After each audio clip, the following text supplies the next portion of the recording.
La défense des droits de l'homme, plus qu'un métier, est une vocation que tout le monde peut s'assigner.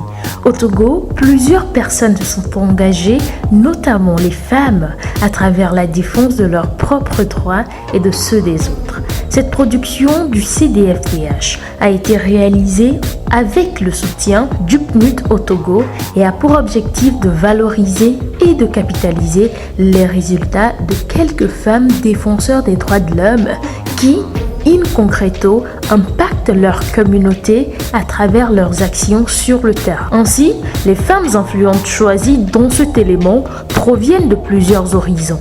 Qu'elles soient femmes défenseurs des droits de l'homme, activistes sur le web ou encore actrices de changement social, elles nous livrent tout sur leur bataille et sur les âmes sauvées. Bonjour à tous, je suis Hamdia Katirika, journaliste de formation, blogueuse en leadership féminin, Mandela Washington Fellow 2019, Yali Network influenceuse, entrepreneur et fondatrice de l'association Empara Ladies. Mon militantisme social consiste en la défense des droits des jeunes filles et des droits des femmes en général. Pourquoi j'ai choisi les droits des jeunes filles? Parce qu'il faut être jeune fille, surtout adolescente, avant de devenir femme. Si une adolescente ou une adolescence est bien réussie, être femme ne peut qu'être une chose aussi réussie qu'elle soit. Bonjour, je suis Edwige Adjo-Mensan, communicante de formation, web activiste et blogueuse. Je milite pour tout ce qui est droit des humains, notamment les droits des jeunes filles, des jeunes et des enfants. Et aussi, j'ai un coup de cœur particulier pour la situation des jeunes filles mères, notamment celles qui sont célibataires. Donc, j'écris des articles sur mon blog, je fais des formations, j'organise des événements. Ou sinon, j'ai eu à organiser un événement phare pour parler de cette thématique-là à l'endroit des jeunes filles qui sont mères. Et j'accompagne des jeunes qui sont dans des situations désolantes, on griffe, à pouvoir trouver des solutions. Je les recommande à des structures spécialisées qui les accompagnent pour trouver des solutions adéquates à leurs problématiques. Donc voilà un peu ce que je fais. Et j'ai eu à participer à des initiatives avec Plan International Togo en tant que fille aux commandes où on allait sur le terrain pour faire des sensibilisations. Et j'ai collaboré avec des associations et des ONG. J'ai fait du bénévolat auprès du GF2D et j'interviens par moments sur des thématiques liées à la jeunesse et aux jeunes filles, à leur leadership, à l'engagement. Le point commun entre l'engagement des jeunes filles, le GF2D, Hamdia et Edwige se résume en un seul nom, Michel Agué. Femme défenseur des droits de l'homme et membre du réseau Watch, réseau engagé pour les droits de l'homme simplement au Togo, Madame Michel Agué nous parle ici de son travail au sein du panel constitué grâce à ce réseau. Le Panel Watch est une institution, bien un regroupement de plusieurs personnalités de la société togolaise qui essaient de se réunir périodiquement pour donner leur point de vue sur la situation des droits de l'homme dans notre pays. Donc, ces personnalités essaient d'inviter des personnes compte tenu de la thématique du jour, pour des personnes qui sont des experts dans leur domaine, pour venir se prononcer sur la situation des droits de l'homme. Et après avoir écouté ces personnes sur la situation des droits de l'homme, le panel essaie de tirer une conclusion et de faire ensuite des recommandations aux acteurs concernés pour l'amélioration de la situation des droits de l'homme dans notre pays. C'est également à chaque acteur de la communauté de mener des actions pour l'amélioration des conditions des droits de l'homme au Togo. Et en tant que femme influenceuse, Hamdia Katirika et Edwige Mensan nous livrent tout sur leurs résultats depuis le début de leurs activités. En ce qui concerne les résultats depuis le début de mon combat, je dirais qu'il y en a eu beaucoup. Quoique moi personnellement, ce n'est pas le nombre qui m'importe.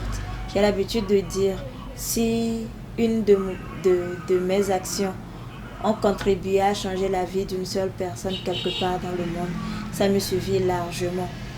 Mais je suis quand même heureuse de voir qu'il y a beaucoup de gens qui me font des feedbacks sur mon blog, beaucoup de gens qui m'écrivent et il y en a, le mois passé, j'ai fait plus de 15 000 lectures. Et j'ai eu plein de commentaires. Je ne me rappelle plus du nombre exact de commentaires. Et à part ça, il y a des gens que je ne connais pas qui m'envoient des mails pour me dire tout juste qu'ils étaient au bout du doigt. Ils voulaient abandonner, mais depuis qu'ils ont lu mon article ou ils sont tombés sur mon article, ça leur a donné la force. Ils ont repris confiance en eux. Et ils essaient vraiment un jour me rendre fière. Je leur ai dit, ce n'est pas, ils n'ont pas le droit, ou ils ne sont pas obligés de me rendre fière, mais ils doivent se rendre fiers eux-mêmes. Et avec mon association, nous avons fait la première activité la semaine passée et il y a eu 120 jeunes filles adolescentes qui ont bénéficié de 240 couches Vania, parce que le but de l'association, c'est d'impacter positivement les jeunes filles. C'est également d'assurer le confort menstruel, parce qu'il y a j'ai rencontré beaucoup de filles qui sèchent les cours, qui n'arrivent pas à aller à l'école parce qu'elles n'ont pas des sous pour acheter des couches Vania et elles décident de rester à la maison. Donc j'ai décidé après chaque sensibilisation, je vais leur offrir des serviettes hygiéniques. Mais moi-même, avec l'association également, nous sommes en train de fabriquer des serviettes hygiéniques réutilisables. Nous allons bientôt mettre sur pied, nous allons bientôt présenter les échantillons et nous allons voir comment leur offrir ça ou comment leur vendre ça à coût réduit pour permettre à toutes les filles de se sentir confortables tout en ayant leur menstru. Donc voilà, et il y a plusieurs formations, plusieurs activités communautaires que j'ai eu à faire. Donc concrètement, je pense que j'ai déjà eu à discuter ou échanger avec à peu près 5000 jeunes, si je peux le dire ainsi, puisque à la Confégel, je pense qu'il y avait 3000 et quelques jeunes. Femmes ensemble, il y avait 300 jeunes.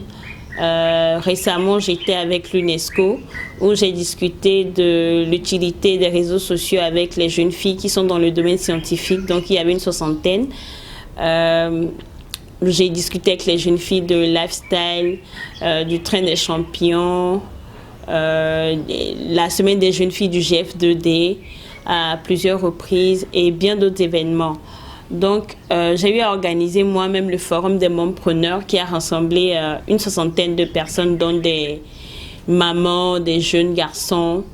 Et il y avait le GF2D qui était là pour parler de la thématique liée aux droits et aux devoirs des parents, notamment quand ils sont séparés.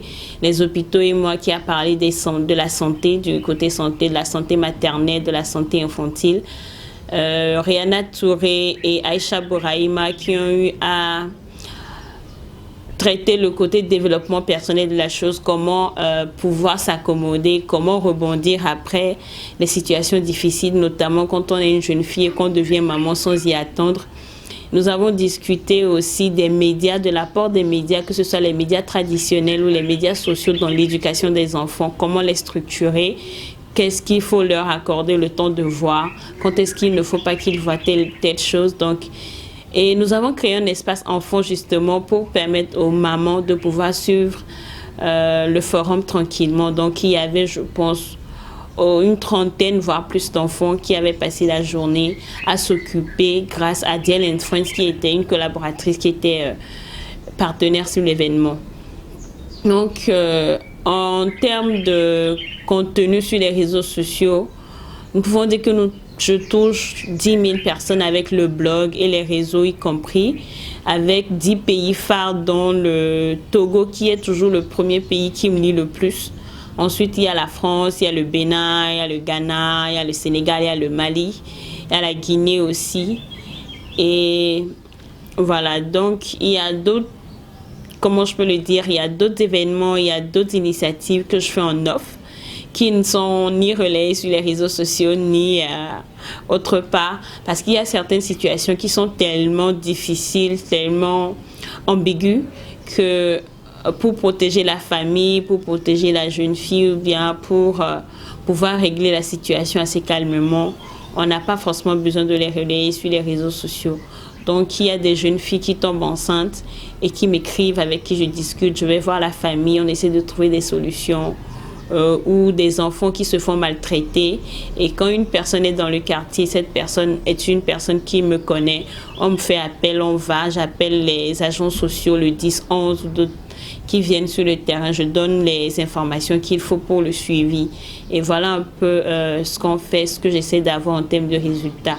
Maintenant, l'objectif clé, c'est de vraiment pouvoir créer un centre qui puisse aider les jeunes professionnellement et personnellement, mais aussi accompagner les jeunes filles mères à pouvoir avoir un cadre qui puisse leur permettre de laisser leurs enfants en sérénité, en sécurité. Une chose est certaine, sur de si beaux parcours, les défis sont nombreux. Les défis, il y en a tellement. Aussi de l'autre côté, c'est-à-dire le sexe opposé, et également entre nous-mêmes les filles. Aux côtés des hommes, il y en a, malgré tout le travail qui se fait, qui ont toujours du mal à faire confiance aux femmes, ou ils le font juste par plaisir pour embêter les femmes. Mais à chaque fois, quand tu leur parles de tes projets ou quand tu leur dis que tu veux faire quelque chose, ils vont dire mais non, il faut arrêter ça, tu ne peux jamais arriver, tu es une femme. Ou quand tu fais un faux pas, que ouais, on avait dit ça, c'est une femme. Les femmes n'arrivent jamais au bout de ce qu'elles entament et tout et tout. Donc ce sont des stéréotypes, ce sont des préjugés qui choquent. Et il y a aussi certains moments, maintenant ça va mieux, mais il y a certains endroits quand je vais, on me dit que je suis trop jeune pour faire ce que je fais. Donc, ils demandent d'après mon supérieur ou d'après mon égal. Et il y a également l'harcèlement. Moi, je vais parler de ça. Il y a certains endroits, quand tu vas là-bas, les messieurs ou les tontons veulent forcément coucher avec toi ou veulent faire quelque chose avec toi avant de t'aider, avant de t'apporter ton aide. Il faut que des trucs comme ça change. Maintenant, côté filles, il y a certaines personnes que je rencontre qui ont envie, elles disent qu'elles ont envie de travailler avec moi, mais quand on commence, tu sens que vous n'avez pas la même vision. Et il y a souvent un problème. Quand vous n'avez pas la même vision, quand vous n'avez pas les mêmes objectifs, le travail ne peut pas avancer tel qu'on le souhaite. Et moi, je suis une perfectionniste. Donc, il y en a qui ne supportent pas. Parfois, ça devient un peu crispé entre nous, mais après on se comprend et après des explications. Mais normalement, moi je pense que ça ne devrait pas être comme ça. En tant que femme, on devrait déjà comprendre en quelque sorte nos combats et se serrer les coudes si possible, quoi. Parce qu'il n'y a rien à ne pas s'entraider. Plus on s'entraide, mieux c'est. Mais si on ne s'entraide pas, en plus des problèmes du sexe opposé, on va encore ajouter nos petits problèmes et tout. Et ça ne va pas encourager nos activités. Le défi en termes de droits des jeunes, droits des femmes ou des jeunes femmes est grand. Et je pense que c'est ce qui m'incite beaucoup plus à passer à l'autre échelle qui est de créer le centre. Parce que je trouve que les jeunes n'ont pas déjà droit à un espace qui puisse les représenter tel qu'il faut pour qu'ils puissent dire ce qu'ils ressentent, s'exprimer librement. Et autant les jeunes femmes sont en griffe, en famille, notre culture africaine fait que les droits sont un peu brimés. Peut-être des fois, c'est involontairement que les parents le font. Donc, c'est vraiment de pouvoir apporter une réelle plus-value, d'apporter une contribution à ce qui se fait déjà sur le terrain avec les autres associations et ONG. Face à tous ces défis, le panel Watch pourrait-il contribuer à quelque chose aujourd'hui, surtout avec cette ambition de contribuer à l'amélioration de la situation des droits de l'homme au Togo? Bien sûr que le panel pourrait contribuer à améliorer la situation des droits de l'homme parce que lorsque, au niveau du panel, nous invitons les acteurs concernés, quand je prends par exemple les acteurs politiques, que ce soit les acteurs de l'opposition que de la majorité présidentielle, ils répondent et le panel leur offre la possibilité de s'écouter, d'écouter les points de vue des uns des autres. Et jusqu'à présent, le panel a été considéré comme une institution assez sérieuse et écoutée. Donc, si le panel continue dans ce sens, nous pourrions apporter également notre contribution à l'amélioration de la situation dans notre pays. Je pense que c'est une plateforme de dialogue et de recommandation qui a un rôle important à jouer pour l'amélioration de la situation sociopolitique du pays d'une manière générale. Avec toutes ces années d'expérience, Madame Michel Aguet nous explique pourquoi elle a toujours du temps pour accompagner les jeunes femmes qui acceptent de s'engager aujourd'hui. Un domaine où nous parlons des droits humains d'une manière générale, et lorsque nous travaillons sur les droits humains, c'est un perpétuel combat, c'est une lutte perpétuelle et il faut toujours des acteurs engagés pour jouer le rôle d'éveil. Surtout lorsque nous sommes de la société civile, il faut des acteurs engagés en tout temps pour pouvoir jouer ce rôle d'éveil et amener les gouvernants à prendre conscience de leurs engagements. Donc nous sommes une génération, il faudrait pour que nous puissions également appuyer la jeune génération à pouvoir jouer valablement son rôle et continuer le combat que nous avons mené jusqu'à présent. J'espère également que cette génération naissante pourra également continuer d'appuyer d'autres générations et nous aurons toute une chaîne de personnes engagées sur cette thématique qui nous tiennent à cœur. Et en retour, ces jeunes femmes lancent un appel, elles aussi. En ce qui concerne les jeunes leaders, je les appelle vraiment à l'action. Il ne suffit pas de se proclamer leader alors qu'on ne remarque rien sur le terrain ou on ne remarque rien dans la communauté. Avant d'être leader, faites vos preuves dans vos communautés, que ce soit une communauté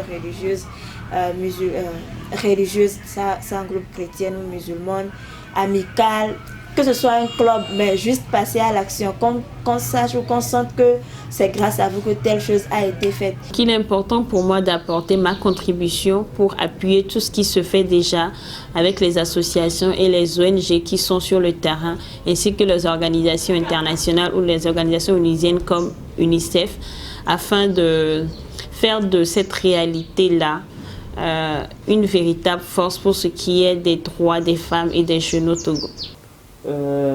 Merci à vous pour le travail que vous êtes en train de faire. Nous espérons vraiment que ce travail-là pourra inspirer vraiment d'autres personnes à pouvoir s'engager pour la justice sociale et pour la construction d'une société équitable, plus juste dans notre pays.